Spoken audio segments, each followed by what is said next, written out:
உலகத் தமிழர்களுக்கும் தமிழறிந்த மாந்தர்களுக்கும் தமிழன் தொலைக்காட்சியின் வணக்கம். இன்று நமது அரசியல் அரங்கம் நிகழ்வில் கலந்து கொள்வதற்காக திருமிகு முகில் அவர்கள் வருகை தந்திருக்கிறார்.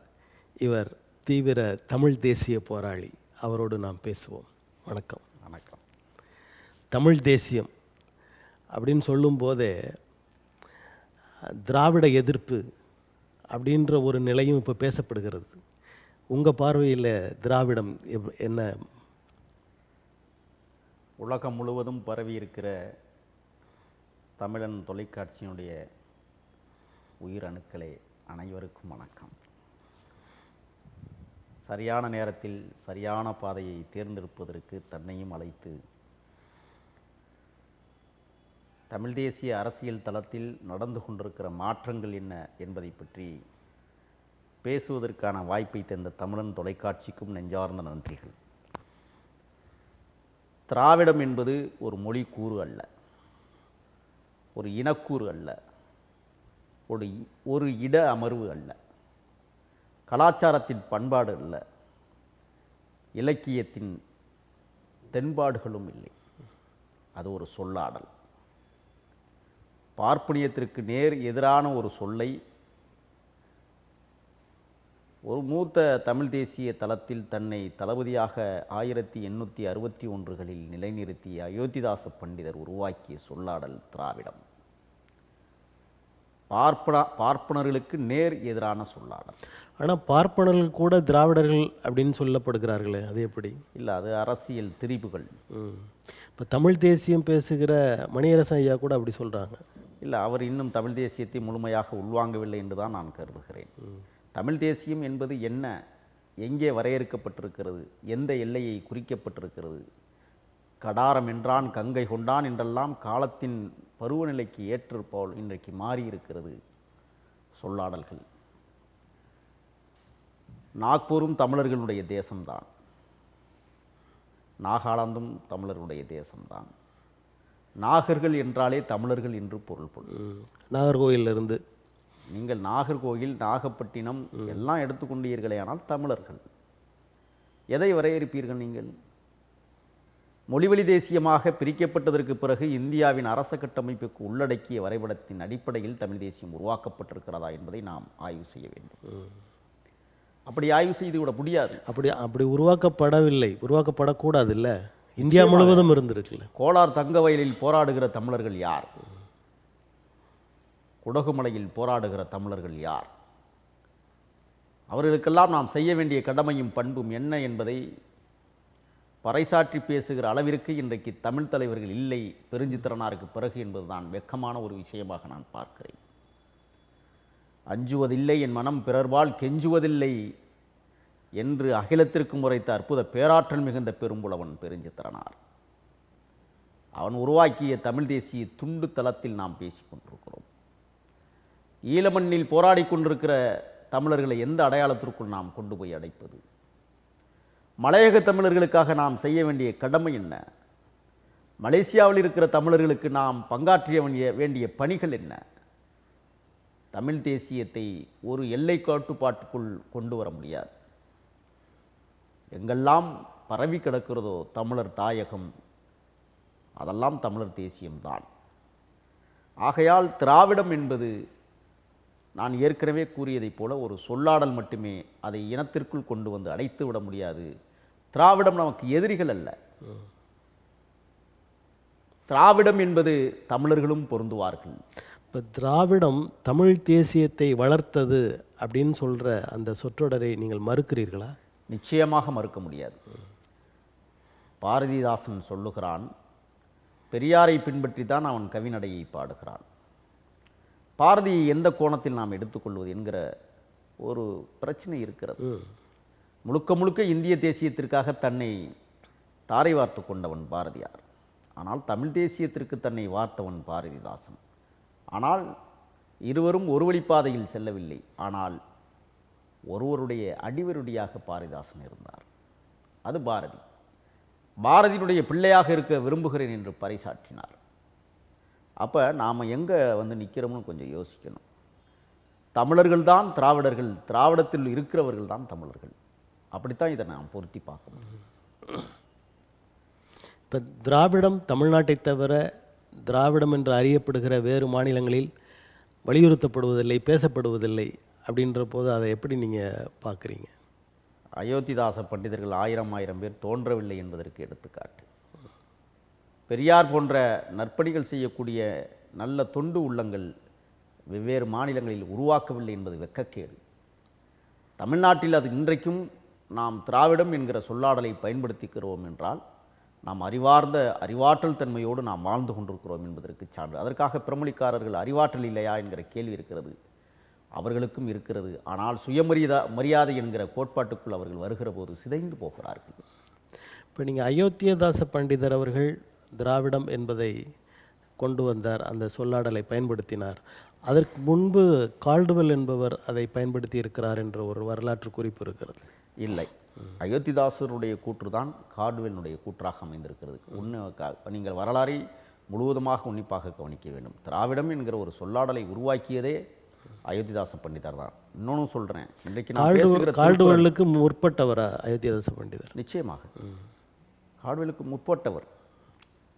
நான் இன்னொன்றையும் சொல்லுகிறேன், இன்றைக்கு உலக பொதுமறை என்று போற்றக்கூடிய திருக்குறள் எங்கிருந்து கண்டெடுக்கப்பட்டது?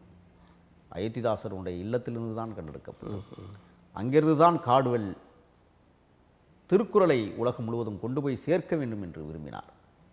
ஆகையால் அதில் அந்த கந்தப்பன் என்பவர், எல்லிஸ் என்பவர்கள்லாம் பேசப்படுகிறார்கள். அதாவது அவர்கள்லாம் பேருதவியை செய்தார்கள். அந்த ஓலைச்சுவடிகளை கண்டுபிடித்து இன்னும் சிதைந்த ஓலைச்சுவடிகள் ஏராளம் என்று அவர்கள் சொல்லியிருக்கிறார்கள்.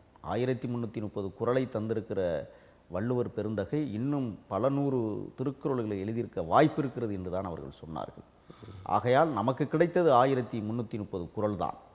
அதை மையமாக வைத்தே உலகம் போற்றுகிற பொதுமனையாக இருக்கிற போது இன்னும் சில நூறு திருக்குறள்கள் நம் கைகளுக்கு கிடைத்திருந்தால் உலகம் தாண்டிய பொதுமுறையாக இது விளங்கியிருக்கும் என்று தான் நான் கருதுகிறேன். இப்போ தமிழ் மொழிக்கு அதை மீட்டெடுப்பதற்கு பாடுபட்டவர்கள் நிறைய பேர் இருக்காங்க.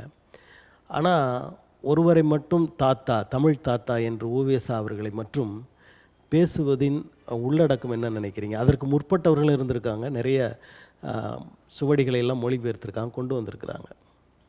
தாமோதரம் பிள்ளை போன்றவர்கள்லாம் பார்ப்பனியம் ஊடுருவியதற்கு எடுத்துக்காட்டு. அவர்கள் எல்லா இடத்திலும் ஊடுருவியிருக்கிறார்கள். தமிழை பாதுகாக்க வேண்டும் என்ற கட்டுக்கோப்போடு வாழ்ந்த புலவர் பெருமக்கெல்லாம் சாதி அடையாளத்தோடும் இருந்திருக்கிறார்கள் என்பதற்கு நிறைய சான்றுகளை உங்கள் வாயிலிருந்தே நாம் கணிக்க முடிகிறது.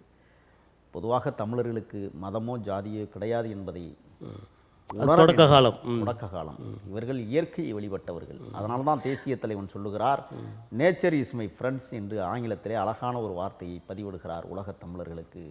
இவன் சூரியனை வழிபட்டவன். ஆகையால் தான் இன்றைக்கும் நாம் சூரியனுக்காக படைக்கப்படுகிற பொங்கலை கொண்டாடி கொண்டிருக்கிறோம். ஆண்டுதோறும் ஒரு விழாவாக நாம் எடுத்து வருகிறோம். எதெல்லாம் மனிதனை தாக்க முற்படுகிறதோ அதையெல்லாம் பார்த்து பயந்த தமிழர்கள் கடவுளாக வணங்கினார்கள். கால மாற்றத்தில் கத்தரிக்காயை திங்க வேண்டும், காஞ்சராங்காயை தின்றால் உயிர் விட வேண்டும் என்பதை கண்டறிவதற்காகவே பல சித்தர்கள் தமிழ் மண்ணில் தோன்றி இருக்கிறார்கள், இறந்திருக்கிறார்கள். அவர்கள்தான் கடவுள்கள். அவர்கள்தான் நடுகள் திட்டத்தை உருவாக்கியவர்கள். அந்த நடுகள் திட்டம்தான் பிறகு உருவ வழிபாடாக மாறி இன்றைக்கு நாம் மாரியாத்தாவாகவும் காளியாத்தாகவும் கருப்பராகவும் கருப்பசாமியாகவும் நாம் கும்பிட்டு கொண்டிருப்பதற்கு வணங்குகிறதுக்கு காரணம், நம்மை அவர்கள் இறந்த பிறகும் தாக்குவார்கள், இவர்கள் பெரிய பேரறிஞர்கள், இவர்களுக்கு ஒரு சக்தி இருக்கிறது என்றெல்லாம் நம்பிய காரணத்தால் அவர்கள் கடவுளாக்கப்பட்டார்கள். ஆனால் ஆரிய பார்ப்பனர் வருகைக்கு பின்னால் கருப்பருக்கு ஸ்ரீ என்று போட்டு அவன் பக்கம் இழுத்துக் கொள்ளுகிறான். மாரியம்மாள் என்ற திருத்தலம் இருந்தால் அங்கே ஸ்ரீ முத்துமாரியம்மன் என்று அவன் பக்கம் இழுத்துக் கொள்ளுகிறான். அந்த ஸ்ரீ எழுத்து தான் இலங்கையில் பெரிய ஒரு பிரச்சனையை நிச்சயமாக நீங்கள் குறிப்பிட்டது 100% சரியானது. ஸ்ரீலங்கா என்று அவர்கள் தன்னுடைய அப்படி ஒரு வார்த்தை பௌத்தத்தில் இல்லை. ஆனால் இவர்கள் திருடி கொண்டார்கள். இது பார்ப்பனியத்தின் தாக்கம் நினைக்கிறீங்களா இலங்கைக்கும்? நிச்சயமாக அவர்கள் எல்லா இடத்திலும் ஊடுருவியிருக்கிறார்கள். இன்றைக்கி அமெரிக்காவில் பார்ப்பனியம் இல்லை என்று கருதுகிறீர்களா? ஆர்எஸ்எஸ்னுடைய முதல் தலைமை அமைப்பே அமெரிக்காவில் தான் செயல்பட்டு கொண்டிருப்பதாக நம்மளுக்கு செய்திகள் வருகிறது. இவர்கள் எல்லா இடத்திலும் ஊடுருவிருக்கிறார். நான் என்ன கேட்குறேன்னா, ஒரே ஒரு செய்தி, இந்தியாவில் பார்ப்பனர்கள், ஆரிய பார்ப்பனர்கள் 3% மட்டுமே இருப்பதாக புள்ளி விவரங்கள் சொல்லுகிறது. ஆனால் ஆர்எஸ்எஸ்ஸில் எப்படி அனைத்து ஜாதியினரும் போய் இன்றைக்கு அந்த அமைப்பிலே இணையக்கூடிய வாய்ப்பை பெற்றிருக்கிறார்கள். அவர்களை பாதுகாத்து கொள்வதற்கு ஒரு அமைப்பு தேவை. அதில் அனைத்து சாதியினரும் நம் பக்கம் இருக்க வேண்டும் என்பதற்காக ஆர்எஸ்எஸ் அதுக்குள் வழிவிட்டிருக்கிறது. ஆர்எஸ்எஸ்க்குள் ஊடுருவிய மற்ற இதர சமூகத்தைச் சார்ந்தவர்கள் கோவிலுக்குள் நுழைய முடிகிறதா? சுடுகாடு ஒன்றாக இருக்கிறதா? ஊர் ரெண்டாக இருக்கிறது. சுடுகாடு சாதிக்குன்றாக இருக்கிறது. இந்த பார்ப்பனியம் தனது வாழ்க்கைக்காக இந்து என்பதை பயன்படுத்திக் கொள்கிறதா? இந்து என்ற சொல்லையே ஆங்கிலேயர்கள் தான் கண்டுபிடித்தார். அதற்கு முன்பு இந்து என்கிற ஒரு சொல்லாடலே இல்லை. இந்தியா என்பதும் ஒரு நாடாக இல்லை. ஆங்கிலேயர் வருகைக்கு பின்னால் தான் இந்து மதம் என்கிற ஒரு மதத்தை அவர்கள் தோற்றுவிக்கிறார்கள். ஆனால் இந்து அப்படின்றதுக்கு முன்னாடியே, இந்தியா என்ற நாடு பெயர் வைக்கப்படுவதற்கு முன்னாடியே பாரதம் அப்படின்னு இருந்ததுன்னெலாம் சொல்கிறாங்களே. 1856களில் தான் ஆங்கிலேயர் வருகைக்கு பின்னால் சிறுநில குறுநில மன்னர்கள், பேரரசர்கள், சிற்றரசர்கள் எல்லாம் சிதறுண்டு கிடந்ததை வணிக நிறுவனங்களுக்காக, வணிகத்திற்காக உருவாக்கிய ஒரு கூட்டமைப்பு தான் இந்தியா. அதற்கு முன்பு பாரதம் என்கிற சொல்லை இவர்கள் பார்ப்பனர்கள் வருகைக்கு பின்னால் பயன்படுத்தியிருக்கிறார்கள். ஆனால் அதற்கு முன்பு இந்தியாவும் இல்லை, பாரதமும் இல்லை. ஆனால் இப்போ இந்திய அரசியல் சட்டத்திலேயே பாரதம் அப்படின்ற ஒரு வார்த்தையை சேர்க்கணும்னு பாரதிய ஜனதா கட்சி ஒரு முன்னெடுப்பை செய்து கொண்டிருக்கிறது. அது சரின்னு நினைக்கிறீங்களா? பார்ப்பனியம் எல்லா இடத்திலும் ஆழமாக வேரூன்றி கிடக்கிறது என்பதற்கு எடுத்துக்காட்டுது. அதற்கு சூத்திரர்களும் பயன்படுத்தப்படுகிறார்கள், வைசியர்களும் பயன்படுத்தப்படுகிறார்கள். இதுதான் இங்கே நடக்கிற அரசியல் கூத்துக்கள். இப்போ இந்த வார்த்தைகள் எல்லாம் பார்ப்பனியம் கொண்டு வந்தது உயர்வு தாழ்வை அப்படின்ற போது அந்த வார்த்தைகளை நீங்களும் பயன்படுத்தணும் அப்படின்னு நினைக்கிறீங்களா? இல்லை, அதை கருவிருக்கிறதுக்கு தானே தமிழ் தேசியம். எங்கள் தலைவன் தமிழரசன் உருவாக்கிய சித்தாந்தம். பொன்பரப்பி அறிக்கையை நீங்கள் படித்தீர்களேயானால் அடித்தட்டு மக்களுடைய, அன்றாடங்காட்சி மக்களுடைய விடுதலையை எங்கே வென்றெடுக்கப் போகிறோம் என்பதற்கு தெளிவான கூற்றை வரையறுத்து சொல்லியிருக்கிறார். அது சாதாரண கூற்றுக்கள் அல்ல. பார்ப்பனியம் நமக்குள்ளும் ஊடுருவி இருக்கிறது. இதை களைவதற்கு நமக்கு நாமே போராட வேண்டிய தேவை தமிழ்நாட்டில் இன்றைக்கு எழுந்திருக்கிறது. எங்கேயோ போய் சிக்குண்டு கிடக்கிறோம் நாம். வருகிற அரசியல் தலைமுறை தலைவர்களும் அதை மேம்போக்காக எடுத்துக்கொண்டு சென்று விடுகிறார்கள். ஆழமான, தெளிவான, உறுதியான சிந்தனையோடு கூடிய ஒரு தலைவர் பெருமக்கள் தமிழ்நாட்டில் தேசிய தலைவனுக்கு பிறகு இன்னும் உருவாகவில்லை. 15 ஆண்டு கால இடைவெளி நமக்கு ஏற்பட்டிருக்கிறது. அற்புத பேராற்றல் மிகுந்த பெருந்தலைவன் உருவாக வேண்டும் என்பதுதான். அது சமூக கண்ணோட்டத்தோடு, சமத்துவ கண்ணோட்டத்தோடு ஒரு தலைவன் உருவாக வேண்டும் என்பதுதான் நம்முடைய ஆசையாக இருக்கிறது. தோன்றுவார்கள். இந்திய ஒன்றியத்தில் உள்துறை அமைச்சர் அமித்ஷா என்பவர் அம்பேத்கர் என்று சொல்வதை விட கடவுள் பெயரை சொன்னால் சொர்க்கமாவது கிடைக்கும் அப்படின்னு பேசிய அந்த வார்த்தைகள் நாட்டை பரபரப்புக்குள்ளாக்கி இருக்கிறது. இதை பற்றி உங்கள் கருத்து என்ன? அமித்ஷா எவ்வளவு பெரிய பிற்போக்குத்தனவாதி என்பதை எடுத்து காட்டுகிறது. மோட்சம் எங்கே இருக்கிறது, அது எப்படி இருக்கிறது என்பதை உள்துறை அமைச்சர் அவர்கள் எனக்கு தெரிவிக்க வேண்டும். காரணம், நானும் பிறந்ததிலிருந்து இந்த மோட்சம் என்கிற வார்த்தையை கேள்விப்பட்டு கொண்டே இருக்கிறேன். கண்ணில் காட்டுவதே கிடையாது. கடவுள் என்கிற சொல்லாடலே கடவுள், கட என்பது பழமை, உள்ளே இருக்கிறார் என்பது தான். அப்போ இவர்கள் யமதர்மன் என்கிற ஒரு சொல்லாடலையும் பயன்படுத்த தொடங்குவார்கள். நாம் ஏற்கனவே பேசிய சில வரலாறுகள். ராமர் குதிரைக்கு பிறந்தார் என்றால் ராமர் எப்படி மனிதராக இருக்க முடியும் என்கிற கேள்வியை நான் வைக்க விரும்புகிறேன். பிள்ளையார் இந்தி கடவுள் என்றால் முருகன் எப்படி தமிழ் கடவுளானார்? பிள்ளையாருடைய தலை யானை தலை என்றால் ஒரு யானையை தலையை வெட்டி ஒரு மனித உருவத்தில் வைத்தால் தும்பிக்கை மேலு நோக்கி அல்லவா இருக்க வேண்டும், கீழ் நோக்கி ஏன் இருக்கிறது? இப்படி எங்களது பெரியார் எங்களுக்கு அறிவாற்றல் சிந்தனையை ஊட்டியதால் கேள்வி எழுப்புகிறோம். இந்து மதத்தில் தான் இருக்கிறோம். நாங்கள் சிந்திக்கிறோம். எங்களுக்கு பட்டறிவுகள் இருக்கிறது. ஆனால் ஒரு உள்துறை அமைச்சருக்கு பட்டறிவு இல்லை என்பதை பார்க்கிற போது வெட்கமாக இருக்கிறது. இந்திய தேசம் எங்கே போய் கிடக்கிறது என்பது. அம்பேத்கர் என்றால் நான் கோடி முறை ஒழிப்பேன். காரணம், நான் தமிழ் தேசியத்தை தாண்டி இந்திய வரைபடத்திற்குள் வாழ்ந்து கொண்டிருப்பதால் பேசுகிறேன். வஞ்சிக்கப்பட்ட மக்களின் விடுதலைக்காக உழைத்த உன்னத தலைவன் புரட்சியாளர் அம்பேத்கர் அவர்கள் எங்களுக்கு வழிகாட்டி. இந்தியா தமிழர் நாடு என்று சொன்னவர். அது மட்டுமல்ல, என்னுடைய மூதாதையர்கள் தமிழர்களாக இருப்பார்கள் என்று பறைசாற்றிய தலைவன். என்ன யோக்கியதற்கு அமித்ஷாவுக்கும் நரேந்திர மோடிக்கும்? நீங்கள் சாதியினுடைய பின்புலத்தால் வாழக்கூடியவர்கள், நீங்களே சூத்திரர்கள். ஆனால் ஆரியருடைய கொள்கையை முழுவதுமாக ஏற்றுக்கொண்டு வாழ்ந்து கொண்டிருக்கிறீர்கள். வெட்கமாக இருக்கிறது, கேவலமாக இருக்கிறது. அவர்கள் ஆரியர்களின் அடிமைகள் அப்படின்னு சொல்ல வரீங்களா? 100 முறை சொல்லுவோம், அடிமைகள் என்பதை சொல்லுவோம். நாங்கள் அடிமைகள் அல்ல, நாங்கள் பெரியார் பிள்ளைகள், அயோத்திதாசனுடைய குழந்தைகள், வள்ளுவ பெருந்தகையாளனுடைய பேரன்கள். அப்படித்தான் பேசுவோம். எங்களுக்கென்று ஒரு மொழி, கலாச்சாரம், பண்பாடு, எங்களுக்கென்று ஒரு வணிகம் நிறைந்து கிடந்தது. ஆனால் எல்லாத்தையும் சுரண்டி கொடுத்த கூட்டமாக ஆரிய பார்ப்பன கூட்டத்திற்கும் அதனுடைய அடிவருடிகளுக்கும் இன்றைக்கு தமிழ்நாடு சிதைந்து கொண்டிருக்கிறது. இப்போ இருக்கிற அந்த ஆட்சியாளர்கள் தமிழை உயர்வாக பேசுகிறார்கள், சென்ற நாடுகளெல்லாம் திருக்குறளை பறைசாற்றுகிறார்கள், நாங்களும் தமிழை உயர்த்துகிறோம் என்று சொல்லி கொண்டிருக்கிறார்கள். இதை எப்படி பார்க்குறீங்க? இந்தி மொழி எவ்வளவு இழிவான மொழி என்பதை அவர்களே பறைசாற்றி கொண்டிருக்கிறார்கள். அதற்கு எடுத்துக்காட்டு தான் தமிழை உலகம் முழுவதும். நான் கேட்குறேன், யாதும் ஊரே யாவரும் கேளீர்னு நாம மட்டும் எழுதலையே, நயாகரா நீர்வீழ்ச்சி பள்ளத்திலே எழுதப்பட்டிருக்கிற வாசகம். அப்போ தமிழர்கள் எங்கே நிறைந்து கிடந்தார்கள் என்பதற்கு சான்று அது. இவர்கள் தமிழை இந்தியாவுடைய தேசிய மொழியாக தமிழை அறிவிக்க வேண்டும். நீ உலகம் முழுவதும் இருக்கிற தேசியத்தில் போய் தமிழை பற்றி பெருமைப்பட பேசுகிற உங்கள் நாக்கு ஏன் இந்தியாவில் தேசிய மொழியாக அறிவிப்பதற்கு எண்ணமராமல் இருக்கிறது? நீங்கள் மூர்க்கர்கள், நீங்கள் தமிழை கேவலப்படுத்துகிறீர்கள்.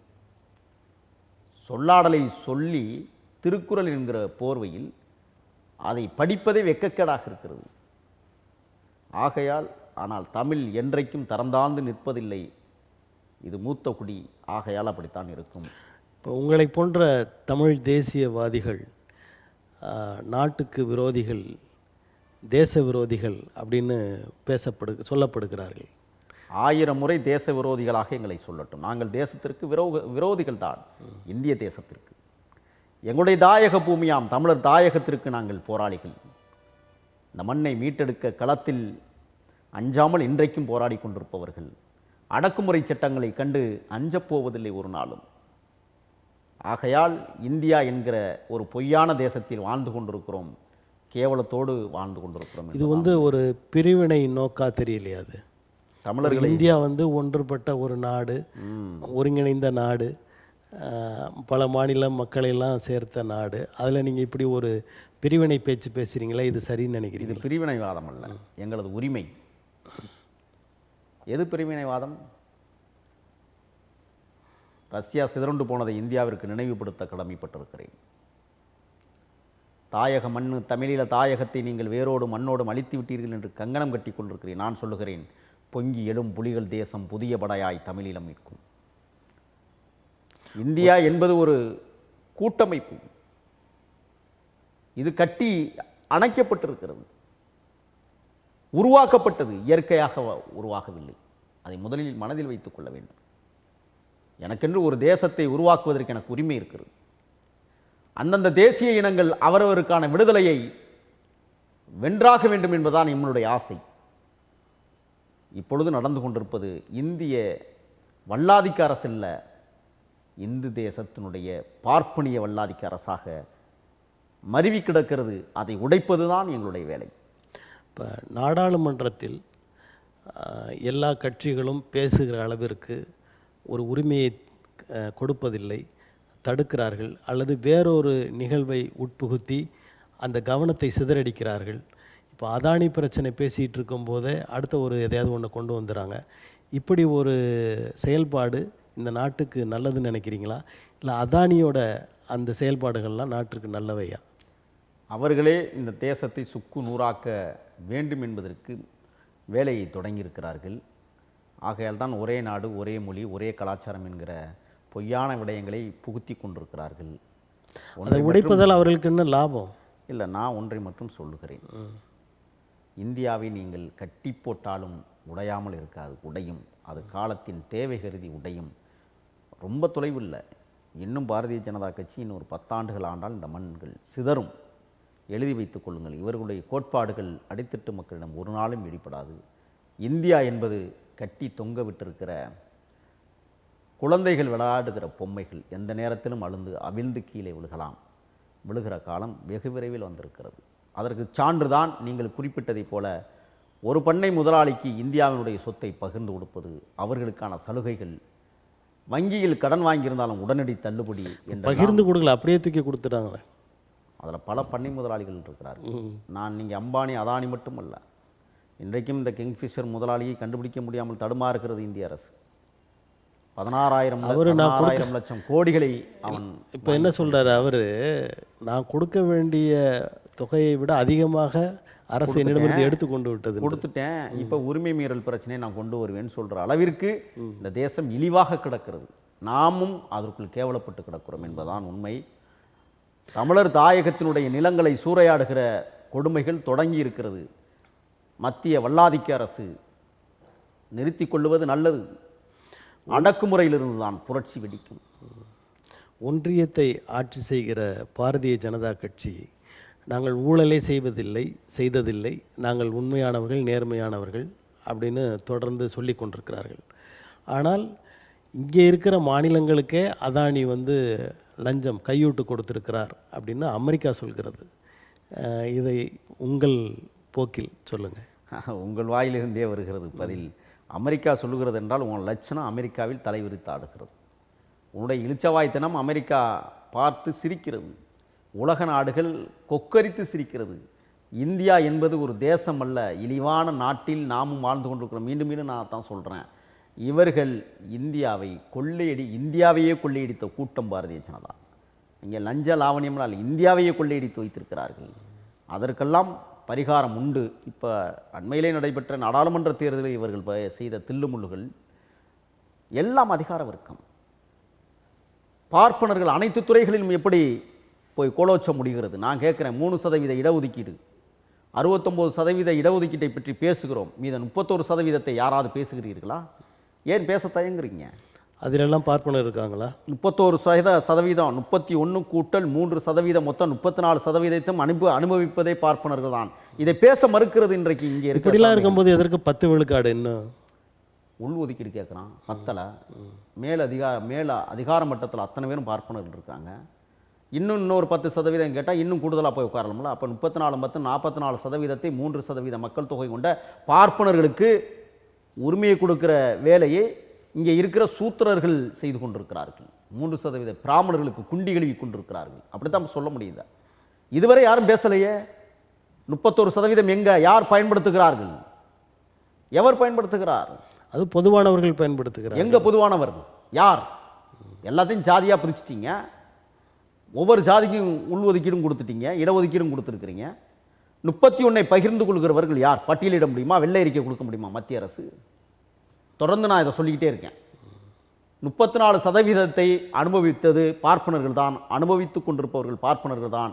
உலகத்தில் இந்தியாவுடைய தூதரகங்களில் பணி செய்யக்கூடிய 436 பேரும் பார்ப்பனர்கள். இப்போ கன்ஷிராம் அவர்கள் 100 விழுக்காடு இடஒதுக்கீடு வேண்டும், அதை செயல்படுத்த வேண்டும் அப்படின்னு பேசினார். அந்த நிலை இந்தியாவில் வரும்னு நினைக்கிறீங்களா?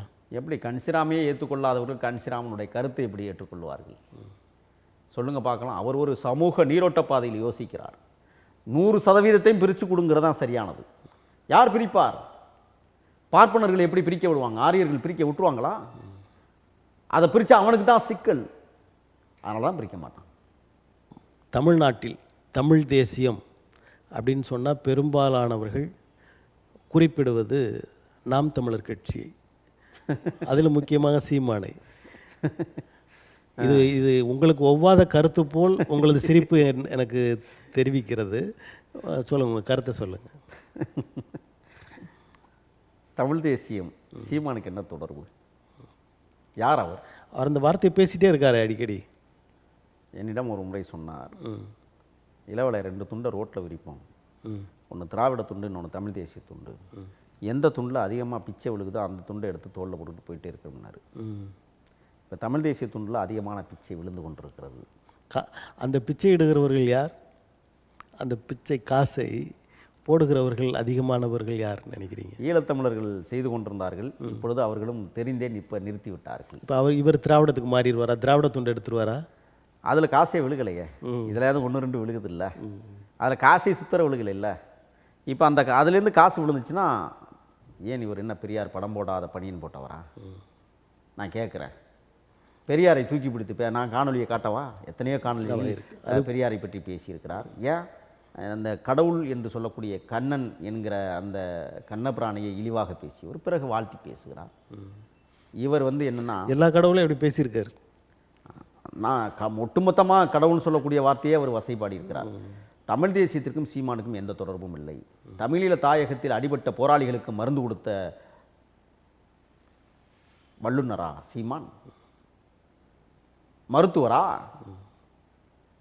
ரத்தமும் சதையுமாக ஓடோடி வந்து தமிழ்நாட்டில் தஞ்சம் புகிற போது ஓடிப்போய் பாதுகாத்து அரவணைத்தவரா? இல்லை, இப்போ அதில் ஒரு பெரும் அந்த கடற்படை தளபதி சூசை அவர்கள் இனிமே நீங்கள் பாருங்கள், சீமான்கிட்ட சொல்லுங்கள், அவர் எடுத்து நடத்துவார்ன்ற மாதிரி ஒரு குரல் பதிவு, அதை வெளியே பெருசாக பேசி இது இந்த அளவிற்கு நான் நம்பிக்கை பெற்றவன்னு சொல்கிறார். வாய கிளறீலோ எனக்கு புரியலை. மாபெரும் மகத்தான போர் மறவர் சூசை தலைவன் இட்ட கட்டளைக்கு கட்டுப்பட்டு தமிழீழ தாயகத்தில் தன்னையே அந்த மண்ணுக்கு தனலாக்கி கொண்டவன். நான் என்ன கேட்குறேன்னா, நான் 95 புலிகளுக்காக களத்தில் இறங்குறேன். வேலூர் சிறை தகர்ப்பு முகாம். வெளிப்படையாக பேசிடுறேன். போராளிகள் எம் வீட்டில் தங்கியவர்கள். சீமான் அந்த வேலை செஞ்சவரா? 68 முறை மணமேல்குடி கடற்கரையில் இரவும் பகலுமாக புலிகளுக்காக ஆயுதங்களும் தளவாடங்களும் எரிபொருட்களையும் கொண்டு போய் சேர்த்தவனில் நானும் ஒருவன். எனக்கே சூசையே தெரியாது, தளபதிகளை தெரியும். ஆனால் அவர்களெல்லாம் இது போன்ற வார்த்தைகளை சொல்லவில்லை. தலைவன் இடுகிற கட்டளைக்கு மட்டுமே கட்டுப்பட வரக்கூடியவர்கள் தமிழீழ தாயகத்தினுடைய போராளிகள். யாரும் எவரும் தனி ஒருவராக நின்று வார்த்தையை உதிர்க்க மாட்டார்கள். சூசை இது போன்ற வார்த்தையை 100% அல்ல 1000% பயன்படுத்தியிருக்க வாய்ப்பே இல்லை. உங்களுக்கு அரசியல் லாபம் தரணும்னா எங்களுடைய புலிகள் தான் தேவையா? நீங்களாம் என்ன நினச்சிக்கிட்டு இருக்கிறீங்க? கரைக்கிற புலின்னு நினச்சிக்கிட்டு இருக்கிறீங்களா? தமிழ்நாட்டில் உங்கள் அரசியல் எடுபடாது என்பதற்கு எடுத்துக்காட்டு 2026 எதிர்நோக்கி இருக்கிறேன். நான்லாம் சதறிடுவீங்க. முதலாக வலையொலி தளத்தில் சீமான் என்கிற ஒருவர் யார், அவருடைய பின்புலம் என்ன, அவருடைய சிந்தனைவாதம் என்ன என்பதை முதலாக பறைசாற்றியவன். உலகத்திலேயே உள்ளாடைகளுக்கு வாசனை திரவியம் ஒரே உயிரினம் சீமான் தான்.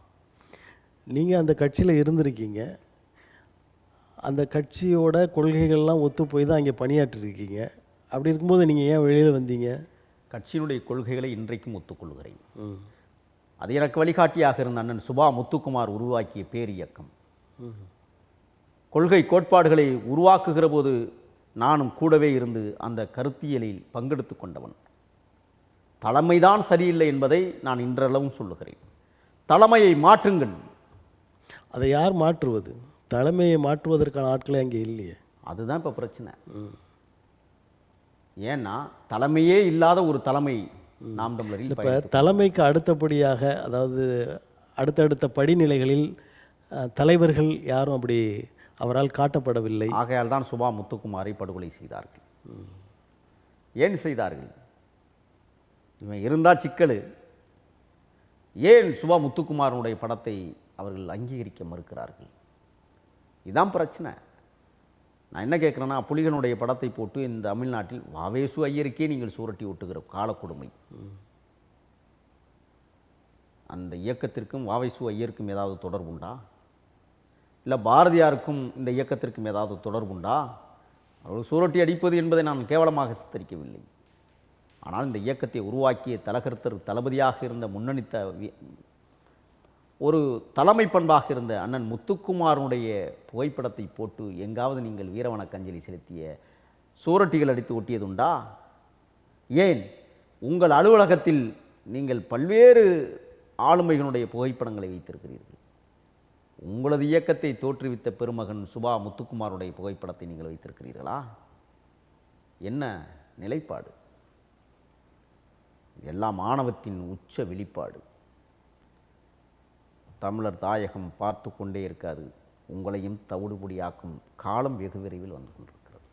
இப்போது அதிகமான பொறுப்பாளர்கள் அந்த கட்சியிலிருந்து விலகி கொண்டிருக்கிறார்கள்.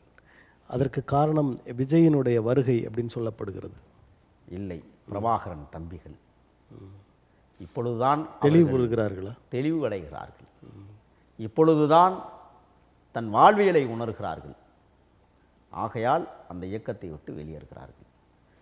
வெளியேறியவர்கள் அனைவரும் விஜய் பக்கம் போகவில்லை. ஆனால் விஜயனுடைய அரசியல் வருகை வரவேற்கக்கூடியது.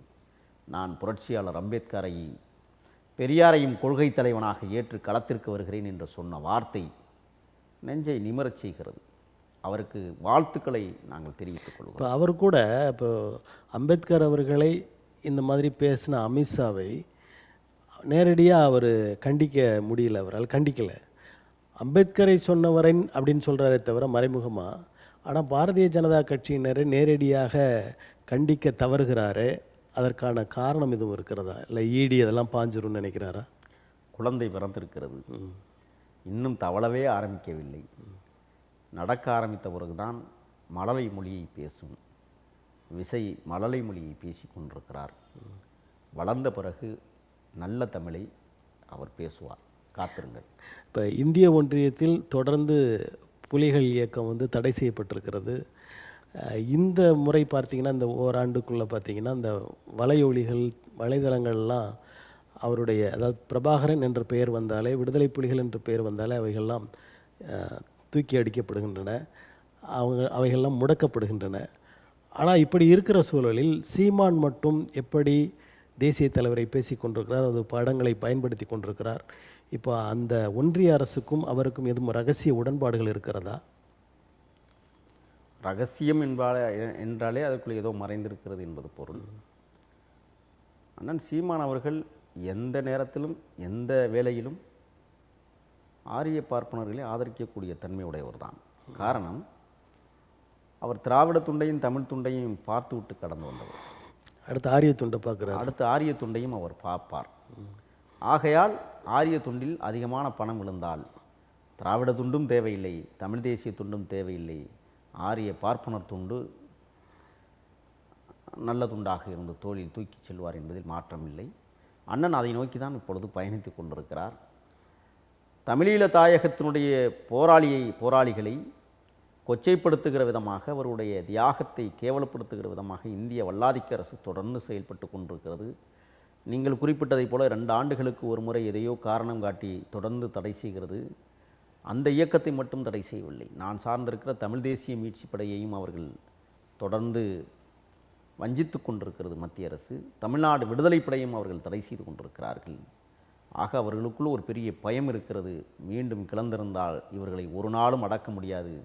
1989களில் இந்திய அமைதிப்படை சென்று அலங்கோலப்படையாக மாறியதை இன்னும் அவர்கள் மறக்கவில்லை. ஆனால் நான் ஏற்கனவே சொன்னதைப் போல பொங்கி எழும் புலிகள் தேசம் புதிய படையாய் தமிழீழம் மீட்கும் என்பதை மீண்டும் நினைவுபடுத்துகிறேன். தமிழ்நாட்டில் மன்னராட்சி நடக்கிறது அப்படின்ற ஒரு கலக குரல் தோன்றியது, அதை பற்றி உங்கள் கருத்து என்ன? எனது இனிய சகோதரர் மரியாதைக்குரியவர் ஆதவ அர்ஜுனா அவர்கள் மிக தெளிவான அரசியல் நீரோட்ட பாதையில் உதிர்த்த வார்த்தைகள். மன்னராட்சி முறைதான் நடக்கிறது, 1000 முறை அழுத்தமாக சொல்லுவோம். உதயநிதி அவர்களுக்கு முதலாக இளைஞரணி பதவியை கொடுத்தது மக்களாக கொடுத்தார்கள். சட்டமன்ற உறுப்பினராவதற்கு மக்கள் கொடுத்தார்கள். அமைச்சராவதற்கு மக்கள் கொடுத்தார்களா? துணை முதலமைச்சராவதற்கு மக்களாக கொடுத்தார்கள். சட்டமன்ற உறுப்பினர் என்கிற பதவி அந்த இடத்தில் ஒரு சாமானியனை கொண்டு போய் நிறுத்தியிருந்தாலும் வெற்றி பெற்றிருப்பான். நான் என்ன கேட்குறேன்னு சொன்னால், திராவிட முன்னேற்றக் கழகத்தின் 2ஆம் கட்ட தலைவர்களாக இருக்கிற முக்கியமான மந்திரிகளுடைய பிள்ளைகள் யாராவது அந்த இடத்திற்கு வர முடிந்ததா? எத்தனை ஆண்டு காலம் அவர்கள் அந்த இயக்கத்திற்காக உழைத்தவர்கள். அவர்கள் பிள்ளையெல்லாம் துணை முதல்வராக வரவில்லையே, ஏன்?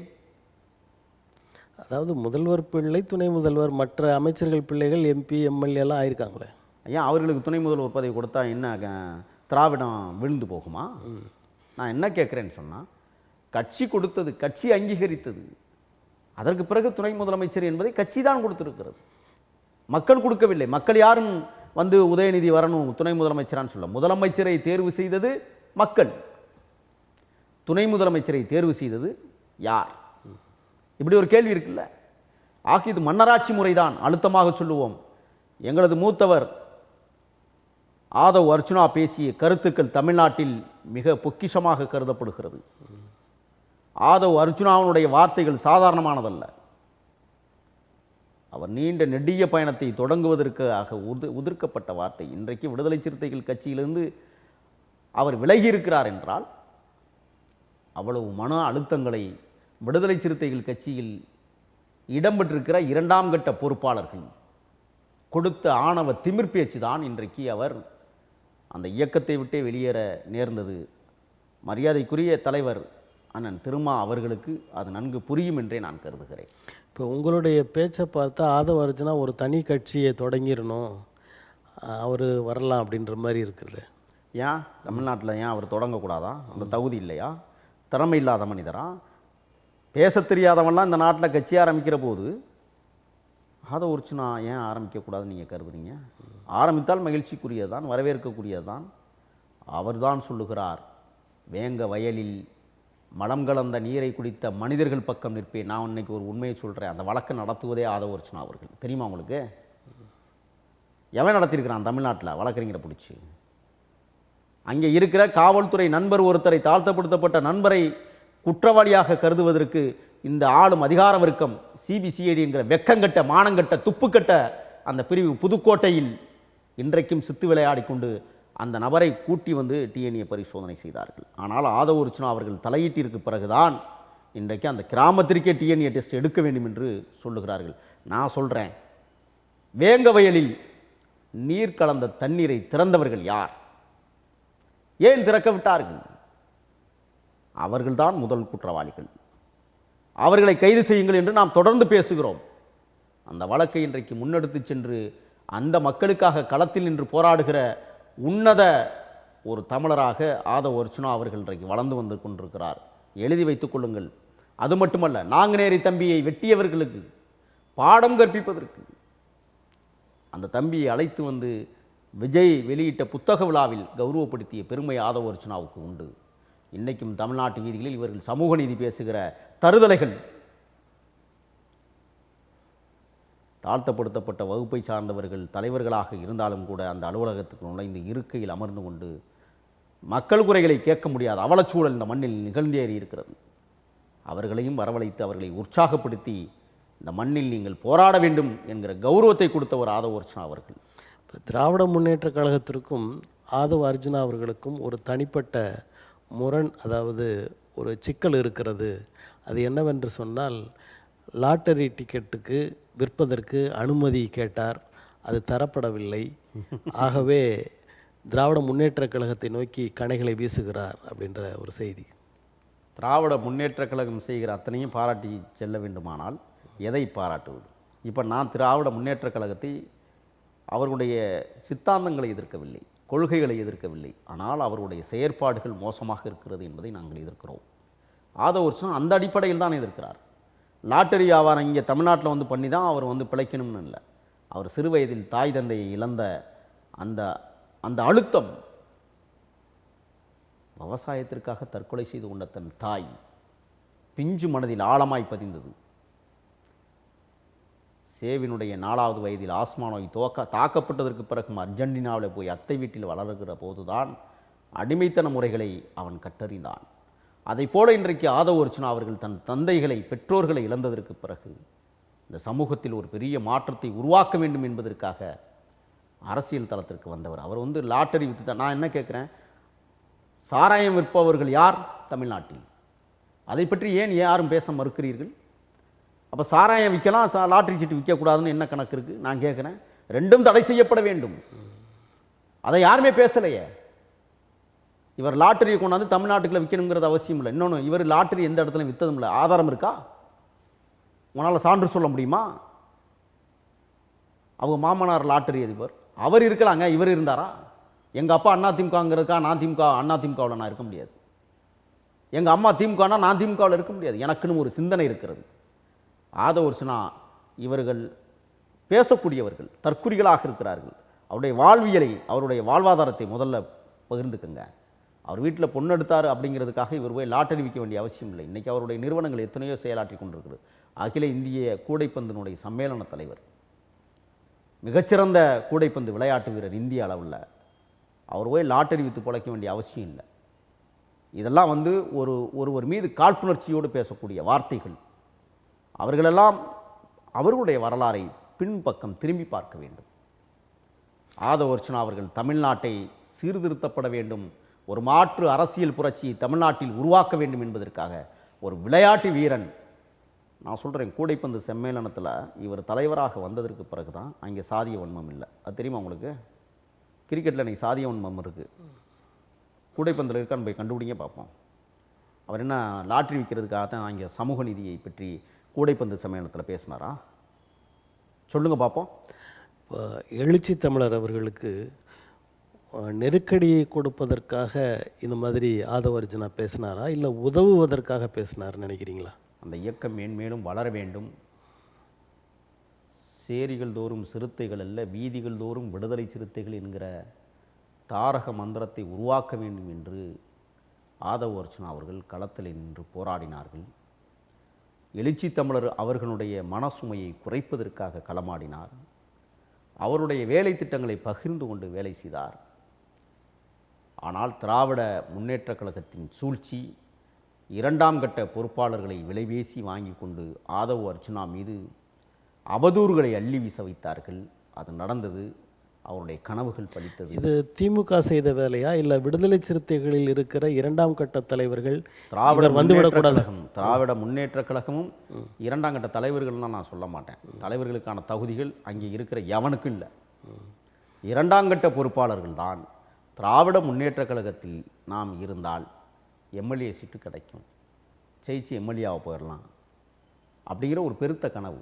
ஏன் இதே அண்ணா திராவிட முன்னேற்றக் கழகத்தில் அந்த கூட்டணி வைத்து கொண்டால் அப்படி கிடைக்காதா? அவர்கள் திமுகவினுடைய அனுதாபிகளாக இருக்கிற போது எப்படி அதிமுக பக்கம் சாய்வாங்க? நீங்கள் சொல்லுங்கள் பார்ப்போம். அவர்கள் முழுக்க முழுக்க திமுகவினுடைய அனுதாபிகளாக இருப்பதால் அப்படி பேசுகிறார்கள். அண்ணா திராவிட முன்னேற்றக் கழகம் 2026 ஆட்சிக்கு வரும் என்ற நிலை இருக்கிறதா? எடப்பாடி பழனிசாமி இல்லாத இரட்டை இலை தமிழ்நாட்டில் நிலைநிறுத்துமே ஆனால் நிச்சயமாக அனைத்து இந்திய அண்ணா திராவிட முன்னேற்றக் கழகம் ஆட்சியை பிடிப்பதற்கு வாய்ப்பு இருக்கிறது. அதுவும் கூட்டணி ஆட்சியை பிடிப்பதற்கு வாய்ப்பு இருக்கிறது. இனிமேல் ஒரு கட்சி ஆட்சி முறை தமிழ்நாட்டில் இருக்க வாய்ப்பில்லை. இப்போ அண்ணா திராவிட முன்னேற்றக் கழகம் ஆட்சிக்கு வர தடையாக இருப்பது எடப்பாடி பழனிசாமி. நிச்சயமாக 100% அவர் தான். அதை எப்படி சொல்கிறீங்க நீங்கள்? என்ன ஒரு சாதிய மனநோயாளி. மற்ற சமூகங்கள், மற்ற சமூக தலைவர்கள் அவரை ஆதரிக்க மறுக்கிறார்கள். அதிமுகவில் இருக்கிற இரண்டாம் கட்ட தலைவர்களாக இருக்கக்கூடிய மணிக்கள் எல்லாம் ஏற்கனவே சம்பாதித்து கொடுத்தவர்கள். ஆகையால் மீண்டும் ஒரு முறை சம்பாதிக்கிறதுக்கு வாய்ப்பை தேடிக்கொண்டிருப்பவர்கள். அந்த அடிப்படையில் எடப்பாடியை அவர்கள் ஆதரிக்கிறார்கள்.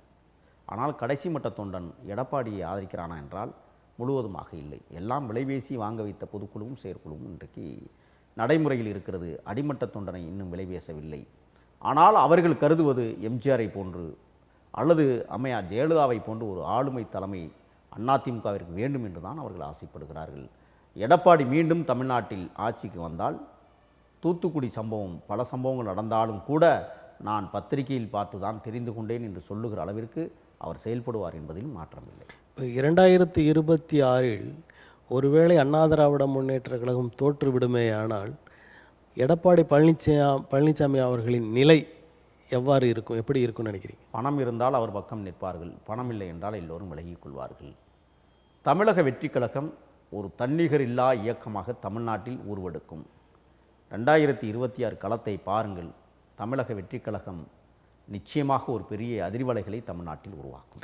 இப்போ உங்களை போன்றவர்கள் திராவிடத்தை முழுவதுமாக எதிர்க்கவில்லை, அதனுடைய செயல்பாடுகள், நல்ல செயல்பாடுகளை வரவேற்கிறீர்கள், தமிழ் தேசியத்தை பேசுகிறீர்கள். இதே போன்ற ஒரு நிலையைத்தான் விஜய் அவர்கள் எடுத்திருக்கிறார் அப்படின்னு நம்ம சொல்லலாமா? 100% அல்ல, 1000% விஜய் அவர்கள் திராவிடத்திற்குள் இருக்கும் தமிழ் தேசியத்தை கையிலே பிடித்து கொண்டு களத்திற்கு வருகிறார். ஒரு அப்பழுக்கற்ற பண்பற்ற தலைவராக அவர் மாறுவார். இதுவரை அவர் ஒரு நடிகராக இருந்தவர் இப்பொழுது ஒரு தலைவராக மருவி இருக்கிறார். நிச்சயமாக அவர் அரசியல் பாடம் படித்து கொண்டிருக்கிறார். வரலாற்று பின்புலங்களை ஆய்வு செய்து கொண்டிருக்கிறார். நல்ல தலைமை பண்போடு தமிழ்நாட்டில் உலாவ இருக்கிறார் என்பதை நான் இந்த நேரத்தில் உறுதிபட சொல்லுகிறேன். இப்போ தமிழ் தேசியவாதிகள் என்று சொல்லப்படுகிறவர்கள் எல்லாம் விஜய்க்கு ஆதரவு தருகிற நிலை இருக்கிறதா? நிச்சயமாக இருக்கிறது. அதற்கு எடுத்துக்காட்டு, தேசிய தலைவரை அழைத்து வந்து தமிழக வீதிகளில் ஒரு காலத்தில் விடுதலை புலிகள் இயக்கத்தை, அவருடைய கொள்கைகளை, நோக்கங்களை இந்த மண்ணில் பரப்பிய KS ராதாகிருஷ்ணன் அவர்கள் கூட விஜய் தலைமையை ஏற்பதற்கு நாங்கள் தயார் என்று அறிவித்திருக்கிறார். ஐயா ஐயநாதன் போன்றவர்கள் விஜயை ஆதரிக்க தொடங்கியிருக்கிறார்கள். நளினச்சொல் நாயகர் நாஞ்சில் சம்பத் அவர்கள் இன்றைக்கு விஜயை ஆதரிக்கிற இடத்திற்கு மருவி இருக்கிறார். ஆக திராவிட இயக்கத்தையும் தமிழ் தேசியத்தையும் தூக்கி பிடித்து கொண்ட தலைவர்கள். அதைவிட இன்னொன்றையும் சொல்லுகிறேன். மத்திய அமைச்சராக இருந்து மறுமலர்ச்சி திராவிட முன்னேற்றக் கழகத்தில் பயணித்த முதுபெரும் தலைவராக இந்த மண்ணில் இன்றைக்கும் இருக்கிற செஞ்சி ராமச்சந்திரன் அவர்கள் இன்றைக்கு விஜயனுடைய தலைமையை ஏற்பதற்காக வர இருக்கிறார் என்கிற செய்தியும் கசிந்து கொண்டிருக்கிறது. ஆகையால் நல்ல தலைமை, ஆளுமை தலைமைகள், திராவிட தமிழ் தேசிய உணர்வாளர்கள் இன்றைக்கு விசையை ஆதரிக்க தொடங்கியதற்கு எடுத்துக்காட்டாக நான் இவ்வளவு பேரை சொல்லி கொண்டிருக்கிறேன். ஆகையால் விசை வருகை என்பது தமிழ் தேசிய நலனுக்கு உகந்ததாக அமைந்து கொண்டிருக்கிறது. திராவிட அந்த சொல்லாடலை பாதுகாப்பதற்கான ஒரு தலைமை வந்து கொண்டிருக்கிறது என்பதுதான் என்னுடைய திடமான கருத்தாக இருக்கிறது.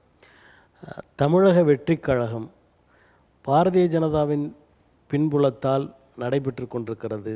அவருடைய செயல்பாடுகளை மறைமுகமாக இங்கே நிறைவேற்ற இருக்கிறது அப்படின்னு சொல்கிறாங்க. சொல்லக்கூடியவர்கள் யார்?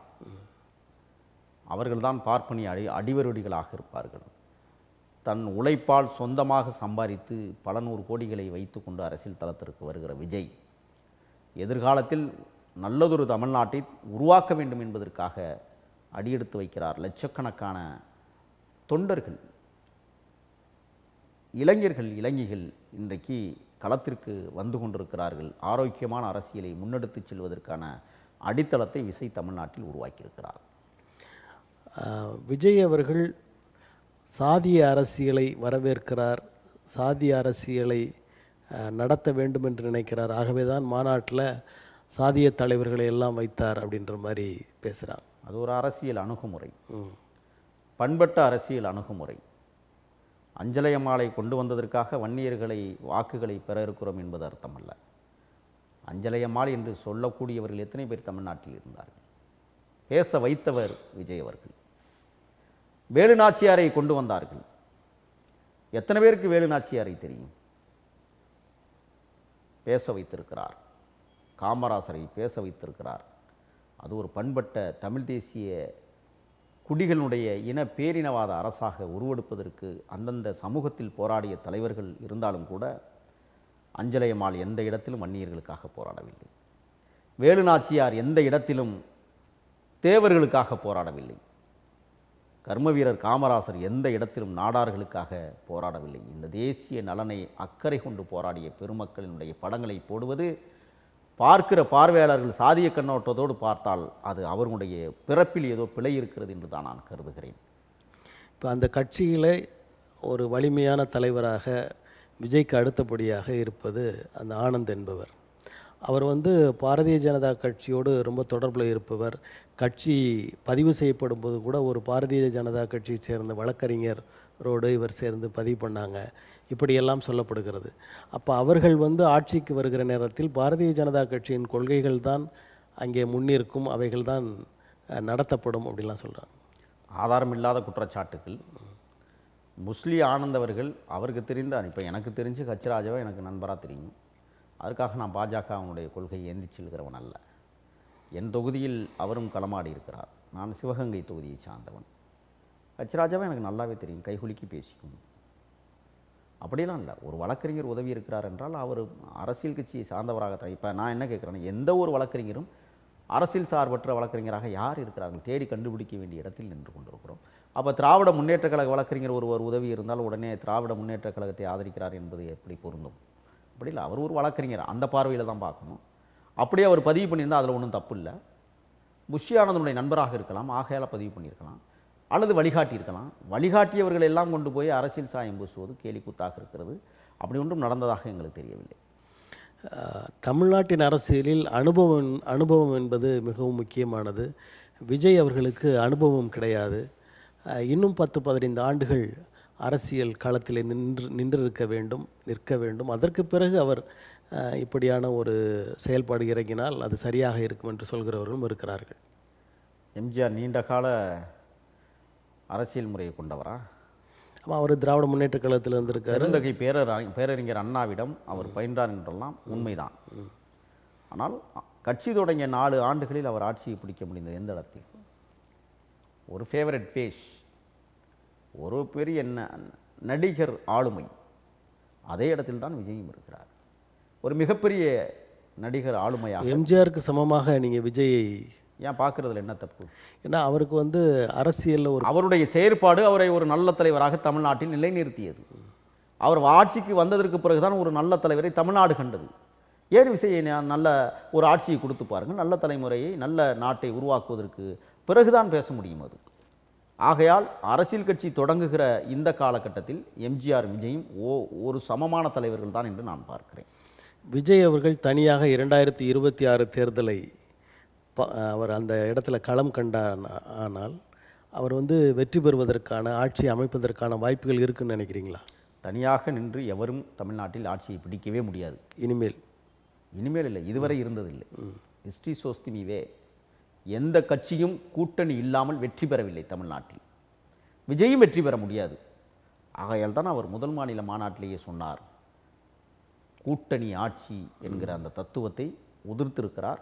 நிச்சயமாக அவருடைய தலைமையின் கீழ் பல்வேறு கட்சிகள் இணைய இருக்கிறது. இன்னும் ஒரு 4 மாதங்கள் பொறுத்திருங்கள். இந்திய ஒன்றியம், தமிழ்நாடு, இந்த அரசியலையெல்லாம் மக்களுக்கு புரிகிற வகையில் உங்களுடைய கருத்துக்களை தந்தமைக்கு எங்களது நன்றியை தெரிவித்துக்கிறோம். நன்றி.